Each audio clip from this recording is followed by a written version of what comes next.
Hello everyone, happy Monday.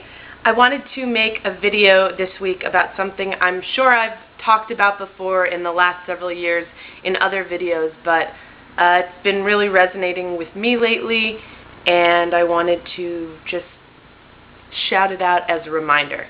And that is the importance of, for me, intuitive eating. And I know that's something that a lot of people in the recovery world preach and promote, and it, you know, to me it means eating when I'm hungry and stopping when I'm full. And the times that recovery has been most difficult have typically, for me, have typically been alongside comorbid issues like depression, anxiety, stress, but what ends up happening where, you know, eating disorder thoughts or behaviors manifest is when I eat when I'm not hungry and don't stop when I'm full.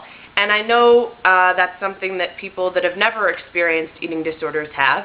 You can be at an incredible, delicious meal with people you love, and anyone can say, oh my God, I'm so stuffed, I ate too much.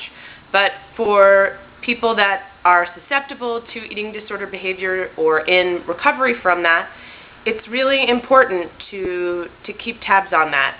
And it's like exercising a muscle. The more you get used to really giving yourself permission to eat when you're hungry and to stop when you're full, it just starts to become normal. And that, for me, is so much of how I've maintained being recovered all these years. And again, when it's been more difficult, it's because I stopped doing that.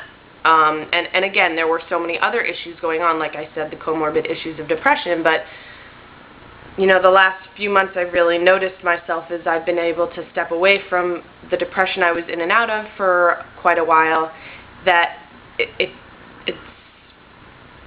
recovery just comes down to that for me, and being recovered comes down to that for me, because that seems to make a lot of sense, to eat when you're hungry and to stop when you're full. And I hope that that's advice that goes for people that have never experienced disordered eating or eating disorders.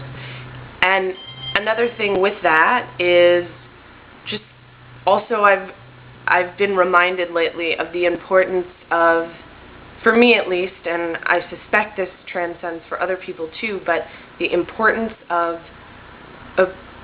being in a really happy place when you're eating.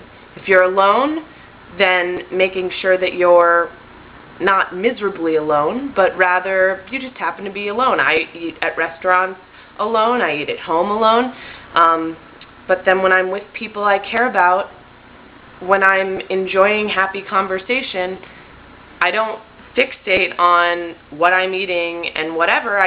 My body says, okay, we're full. And so being able to make eating and mealtime a joyous event rather than a painful or a smothering event or an escaping event is another thing that I've been reminded of lately. So that making it joyful for your body by feeding your body and nurturing it when it wants to, and ending that experience when your body says it's satisfied and very happy, and being in an environment that is joyful and happy. And if for those that do not have immediate access at this moment in their lives to really joyful meal experiences, then that's something to look out for.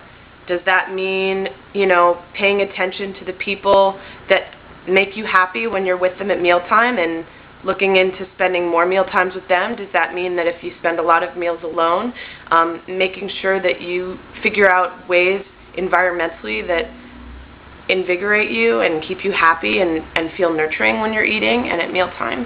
So I just wanted to share those two reminders. Again, I'm sure I've touched upon this before. I have no idea what video and when in time, but for me lately, those have been two major reminders that have really resonated and have felt really good when I have followed through with them. Have a great week!